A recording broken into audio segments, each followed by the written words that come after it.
Everybody rock side to side. Rock side to side. Come on.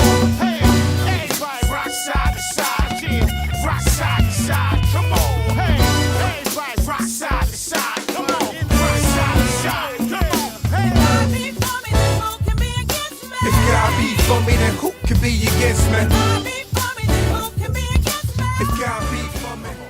What up, what up, what up? My name is George Ward. I'm the host of GDub.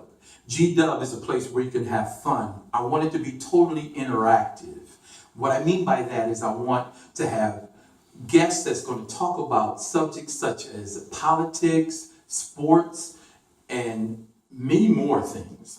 We are going to be on your phone, on your computer. We're going to be all over. I want it just to be a place where you can just come and relax. You can call in, you can text in. We are going to have guests that talk about so many topics that's going to be relevant today. So sit back and relax and enjoy the show.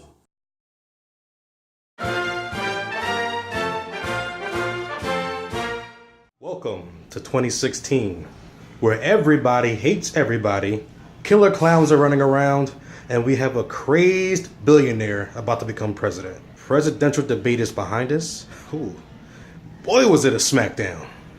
I mean, seriously, a debate between two presidents shouldn't be this entertaining. In the red corner, you got Hillary Clinton, whose husband is former president and honorary black man, Bill Clinton. Now, Hillary went in swinging with her knowledge of politics. She knew how to throw her opponent off his tracks and still found time to shamelessly plug her book. I know how to defeat ISIS. I wrote it in my book. I know how to cure in social justice. I wrote it in my book. I know how to make the best apple pie in the world. I wrote it in my book. I know how to please my man. I wrote it in my book. No, you didn't, Hillary. No, you didn't. In the blue corner, we got Donald Trump, who fumbled, bumbled, and dropped the ball more than the New York Jets. Made many false statements. And when attempted to be corrected by the ghost of Lester Holt, Trump used his manly bravado to scare the ghost away. And then there was the back and forth that happened between Trump and Hillary. It's like he was on an episode of Monday Night Raw. You do know that Trump was on Monday Night Raw, right? Yeah, all right, wait. Pause this video. Pause it. YouTube, Trump gets Stone Cold Stunner. All right? I'll wait.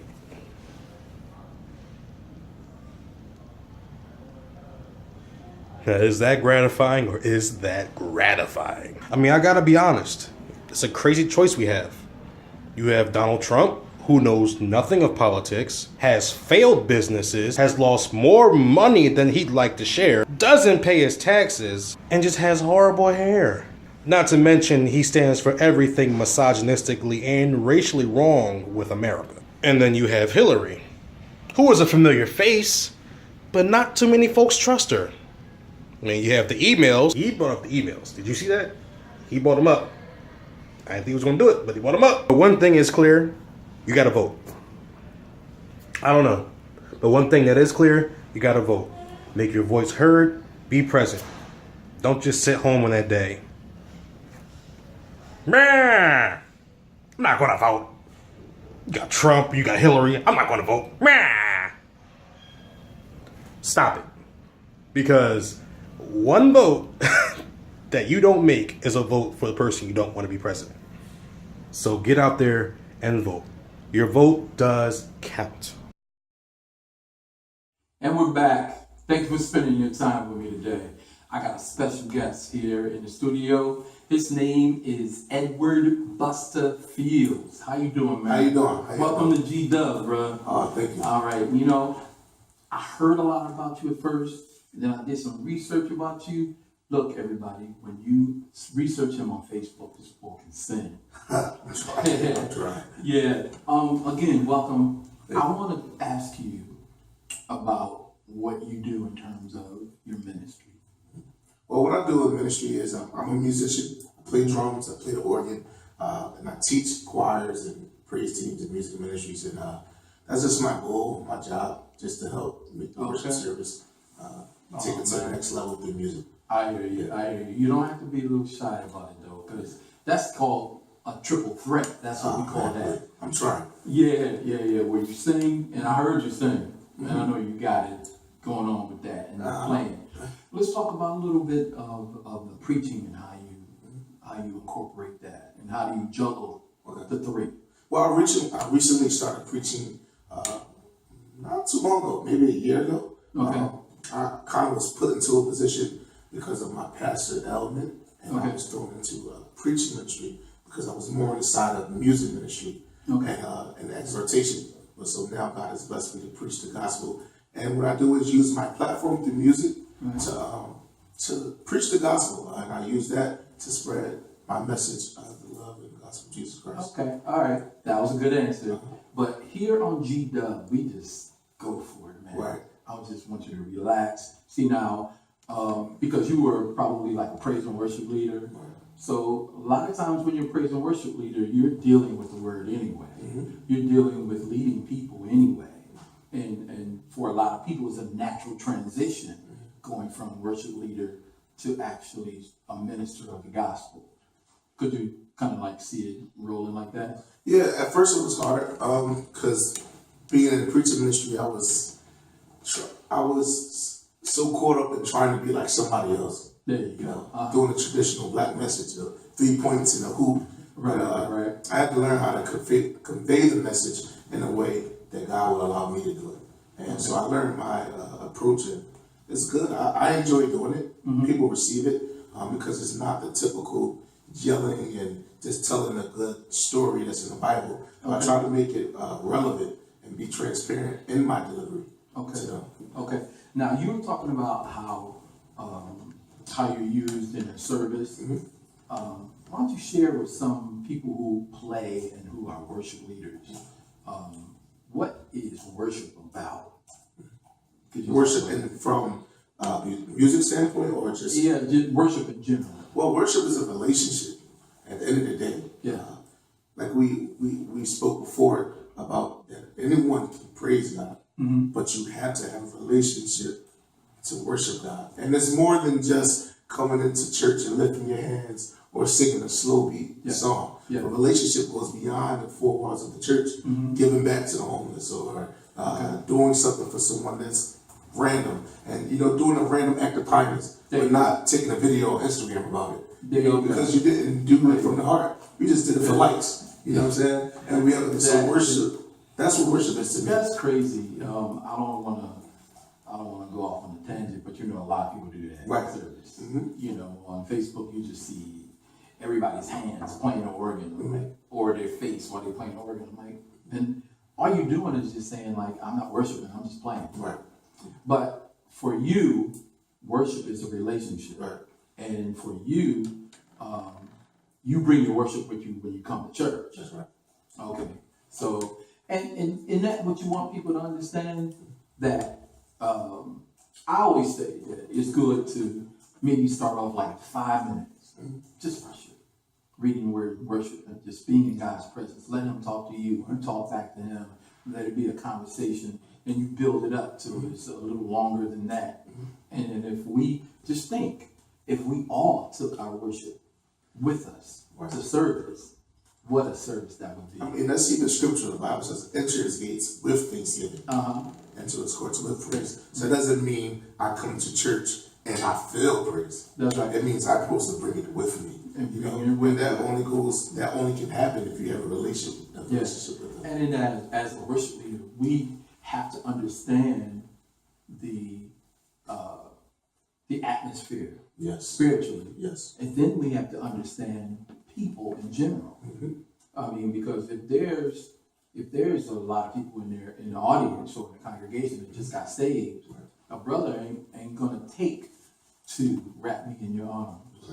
Wrap me in your arms, like, man, what's them lyrics about? But not until they get that relationship. Right.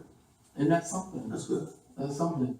Okay, so you are a drummer. Yes. Do you play at your church or? Well, I play right now. I was very active in playing drums, but since God's taken me to another level in ministry, I don't play for too many people. But right now, I am playing for Zach Williams in Court. Okay. We're about to finish his album. Next chapter, so I need everybody to go get that. Yeah, and Zach, you're going to come on the show too. Yeah. Not just to promote your CD, but we can talk about worship and we can talk about what it means to be a choir director. Yeah, he's really good at what he does. Yeah. God has blessed him to take music and choir music and bring it back and make it relevant to today's time. There you go, and that's what we need. Yeah. What do you think about in some churches where they think that only hymns are real music? So that's all we're gonna do here is hymns. If we're not doing hymns, we don't want to do the top 40. Right. We don't want to do all the other stuff with just the guitar and somebody standing with lyrics on the screen. Right. What do you say about that?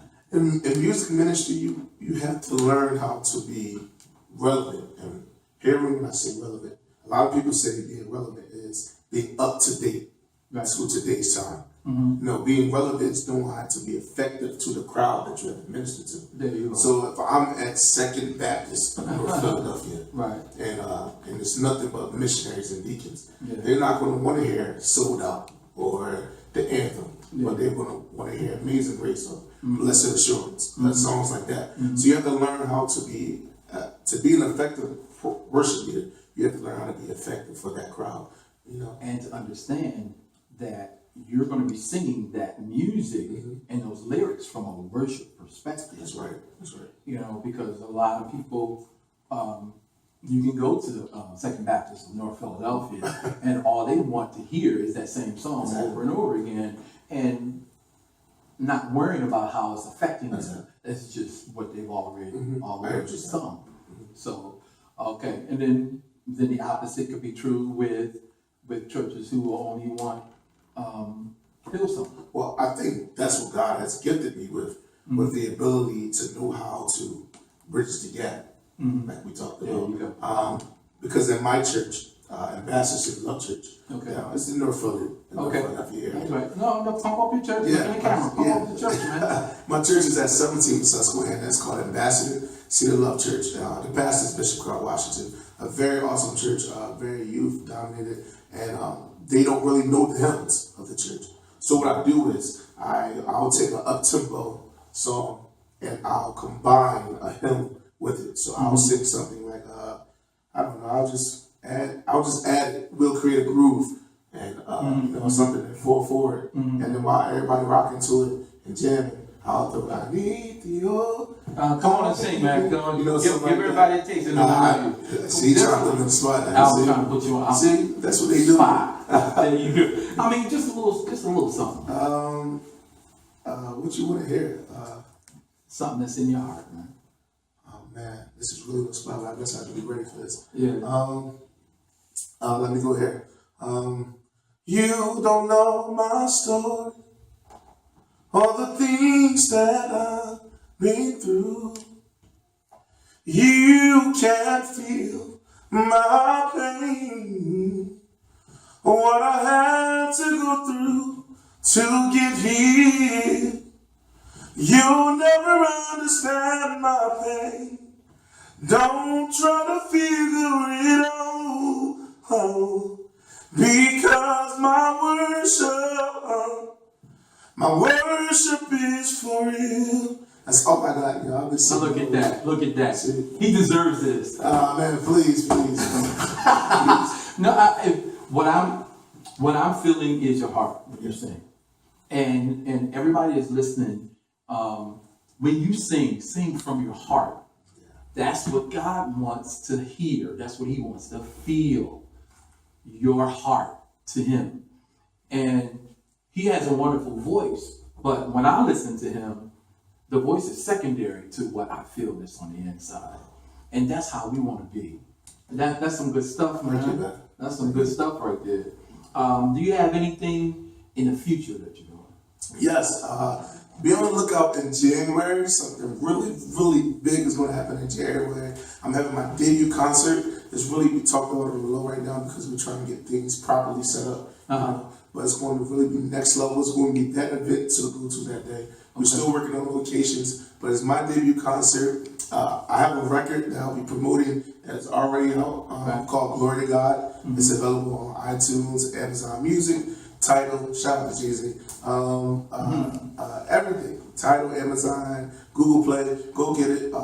I went top 52 gospel single on iTunes for about 2 weeks. So that's pretty hard to do, but to God be glory. Okay. Why don't we do this? We're gonna play a little snippet of it before we end up our Awesome. show.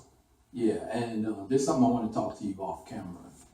I need y'all to understand that this dude right here is real. Okay, this is real, and real knows real, right? Yes, sir. Yes, sir. All right. So what I want to do is I want to invest in your ministry some kind of way. Wow. So what we're gonna do is talk. I'm Yes, not sir. going to say it on camera, but it's some stuff that GDub I really appreciate that. Thank you so for much. you in January. We got you. Yes, sir. Is there? I want you to do something. I want you to encourage other people who are aspiring to be singers, worship leaders, musicians, or even preachers. Well, I definitely want to tell you, just go and do it with your heart. Yeah. Don't try to be like nobody else. Do it how God has given it to you. I think that's one problem we have with worship leaders. We have so many people that try to be carbon copies or the next someone or the next this. But be the next one that God has used. I have a movement called Just Busta. And what it's all about is I'm being me. There's nothing wrong with being a man who loves to worship. There's nothing wrong with being a man and crying. That makes you even more of a man. That's right. So I want to tell other people out there, don't be nobody else. Be original. Be what God has allowed you to be. And I promise you, I am a witness that will take you to the next level. And it's not even about going to the next level or being popular, but it's about being effective and winning souls for Christ. Wow, that's something. This is a young man, y'all. I'm not gonna tell your age, so that you can do that. Even though brothers don't care about the age. We don't care. But you're 26 years old. All that wisdom in 26, and I can't even grow a beard like that. Please.